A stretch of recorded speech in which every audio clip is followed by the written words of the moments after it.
도윤불교 TV 연불가 목록 병고에 시달리던 사람의 연불왕생. 황석훈 박사의 마지막 1년. 여러분 안녕하십니까? 이곳은 도윤불교 TV입니다. 연불로 인생의 마지막을 빛낸 분들의 감동 실화를 전하는 시간입니다. 오늘은 미국 볼티모어에서 한 의사의 삶과 죽음 속에서 피어난 연불왕생의 기적, 황석훈 박사님의 이야기를 전해드립니다. 1934년 대만 고흥현 자관향에서 한 아기가 태어났습니다. 이름은 황석훈. 총명하고 건강했던 그는 1961년 대만 의과대학을 졸업하고 의사로서의 길을 걷기 시작합니다. 의술을 배워 사람을 살리겠다는 꿈. 그는 1966년 미국 볼티모어로 건너가 현지의 빈민가의 지역 의료보건센터를 설립합니다. 마약과 범죄가 만연하던 지역, 삶을 포기한 청소년들, 절망뿐이던 거리 한복판에 그는 비처럼 찾아와 의료를 베풀었습니다. 청소년을 선도하고 범죄에서 벗어나도록 이끌며 그는 의사가 아니라 스승이자 구세주로 불리게 됩니다. 그의 센터는 전국 의료센터의 모범기관으로 선정되었고 지역 사회의 존경과 사랑을 한몸에 받았습니다. 그는 늘 건강했습니다. 활기차고 정정했으며 자신의 인생이 이렇게 빠르게 변할 줄은 전혀 상상하지 못했을 것입니다. 1991년 가을, 병의 그림자. 1991년 10월, 어느 날 찍은 흉부 엑스레이. 그 한 장의 사진에서 의사는 낯빛을 바꿉니다. 폐암입니다. 종양은 2cm. 일반적인 생존 가능 기간은 3개월에서 6개월 정도입니다. 청천벽력이었습니다. 그토록 많은 사람을 살려왔던 그가 자신의 생명을 구할 수 없게 되다니. 존스 홉킨스 병원에서 대수술이 시행됩니다. 좌측 폐를 모두 절제하고 갈비뼈 2대까지 잘라내야 했습니다. 수술 이후 그는 숨쉬는 것조차 처음부터 다시 배워야 했습니다. 말하고 움직이는 것까지도 고통이 따랐습니다. 이어지는 화학치료는 지옥 같았습니다. 구토, 식욕부진, 내장기관의 날카로운 고통. 의사였던 그는 이렇게 말했습니다. 사는 게 죽는 것보다 더 괴롭다. 그는 점점 지쳐갔고 그러면서도 한 가지를 포기하지 않았습니다. 사람답게 죽고 싶다는 마지막 존엄. 그는 자필로 성명서를 작성합니다. 음식을 삼킬 수 없을 경우 인공 영양 주입이나 생명 연장을 위한 조치는 하지 말 것. 1992년 봄 퇴직. 1992년 봄 그는 정든 병원을 떠납니다. 볼티모어시는 그를 위해 3월 12일을 황석훈 박사의 날로 지정합니다. 메릴랜드 주지사, 수많은 환자들, 전국 각지에서 편지가 쏟아졌습니다. 그의 삶은 존경받았지만 그의 몸은 점점 꺼져가는 등불 같았습니다. 1993년 가을, 암의 전이.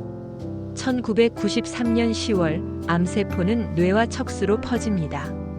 CT 사진을 본 의사들은 고개를 저을 뿐이었습니다. 대뇌 피질 전체가 암세포로 뒤덮였습니다. 방사선 치료가 시작되었지만 효과는 한시적일 뿐 더 이상 현대의학은 해줄 수 있는 게 없었습니다. 그는 두 다리를 쓸 수 없게 되었고 대소변조차 조절할 수 없었습니다. 의사이자 환자였던 그는 죽음을 똑바로 마주보게 됩니다. 연불의 시작. 그 무렵 그를 돕기 위해 찾아온 수많은 친구들, 그들의 손에 들려온 책 중 하나, 바로 불설 아미타경이었습니다. 그는 경전을 펼쳐들었고 그때부터 무언가가 달라졌습니다. 비록 뇌질환으로 정신이 흐려지고 간호사에게 동문서답하는 모습을 보기도 했지만 그는 말했습니다. 경전의 한 장 한 장이 작은 아미타 부처님들로 가득 차 있어요. 부처님이 그의 눈을 통해 빛나고 있었던 것입니다. 정토 신앙과 신심의 점화. 1993년 12월 지인으로부터 서방 삼성상과 도자기로 만든 아미타 불상을 선물로 받습니다. 이때부터 부부는 매일 예불을 시작합니다. 조석 예불, 연불기 반복 재생, 그리고 무량수경, 심성록 낭독이 이어졌습니다.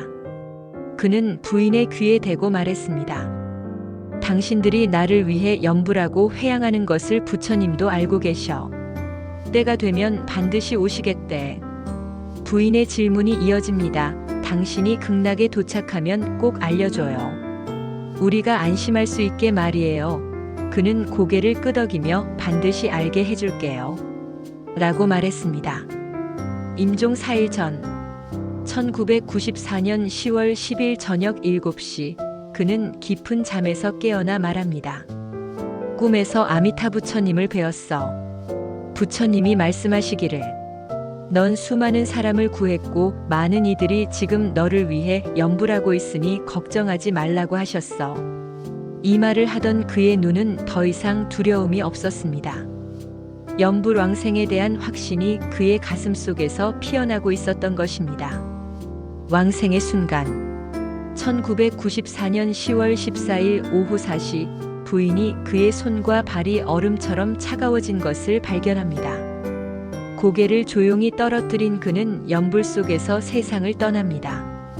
부인과 아들은 그의 귓가에서 나무아미타불, 나무아미타불 계속 염불하였습니다. 그리고 그의 머리는 뜨겁게 달아올라 있었습니다. 불광의 출현.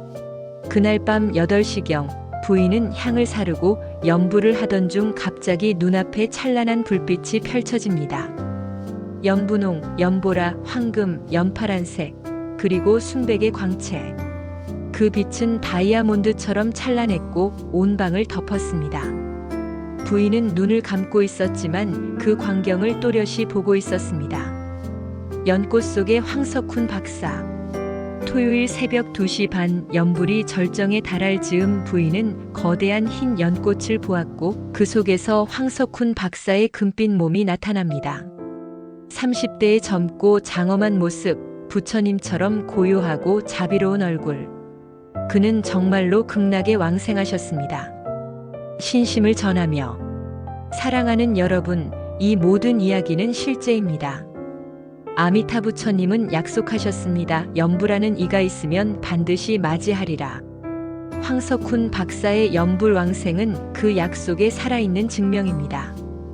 여러분도 오늘 이 순간부터 시작할 수 있습니다. 염불합시다. 염불은 곧 부처님을 부르는 길입니다. 염불은 곧 극락으로 향하는 길입니다. 나무아미타불, 나무아미타불, 나무아미타불. 이 영상을 친구와 가족에게 공유하여 모든 중생이 아미타불의 가피를 받을 수 있도록 해주세요. 여러분, 다음 시간에도 정토법문의 진리를 전하는 방송으로 다시 찾아오겠습니다. 끝까지 봐주셔서 감사합니다. 구독, 좋아요는 좋은 영상을 만드는데 큰 도움이 됩니다.